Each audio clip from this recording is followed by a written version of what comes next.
morning, afternoon, and good evening. Today we're going to discuss what is the 7MTF. It is the most practical and scientifically valid people profiling tool you can use. It is the best profiling tool for lifting your emotional intelligence.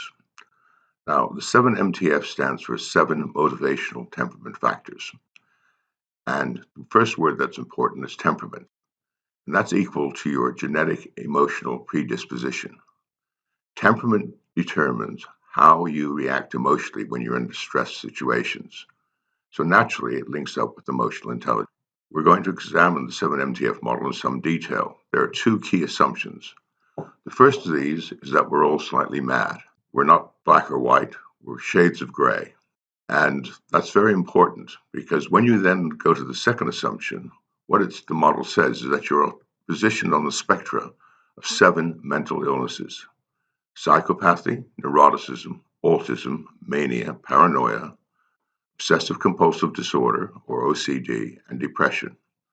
Now, typically for most people, 2 of their emotional intelligence components are dominant, 3 are average, and 2 are weak. And that is why the 7MTF is the secret to lifting your emotional intelligence. Now, the 2 most common methods of profiling people for most organizations is DISC or Myers-Briggs.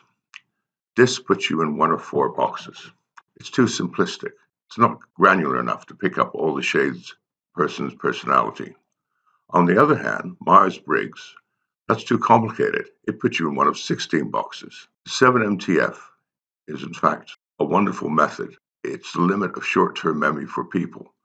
7 is the Goldilocks number. Children, for example, quickly learn the 7 days of the week take much longer to learn the names of the 12 months. The other great advantage of the 7MTF is not only is it practical, it's scientifically valid.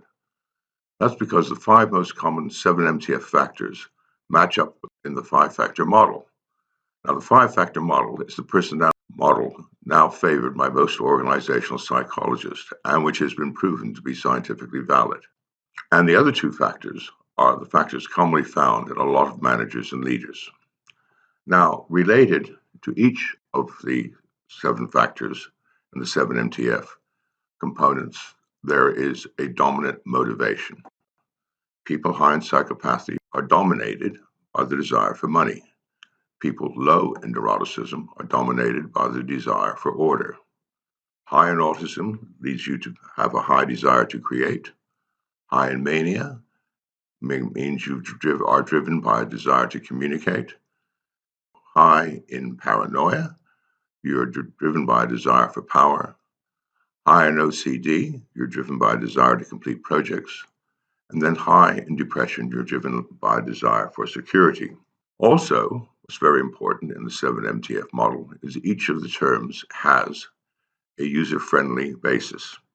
For example, we call people high in psychopathy go-getters, people low in neuroticism regulators, people high in autism artists, people with a strong manic component, and we call socializers. High in paranoia, we call politicians. High in OCD, we call engineers. And then finally, high in depression, we call double checkers. Note that the first letter of each of these terms spells grasp, which makes the 7 components easy to remember. Grasp, excuse the pun, more about the 7MTF and dramatically lift your emotional intelligence. Consider doing the online 7MTF video introduction course at this location, or you can get it by typing into Google "Golas Emotional Intelligence Teachable." And that will lead you to my website, which then gives you a link to do the course. Thank you for your time.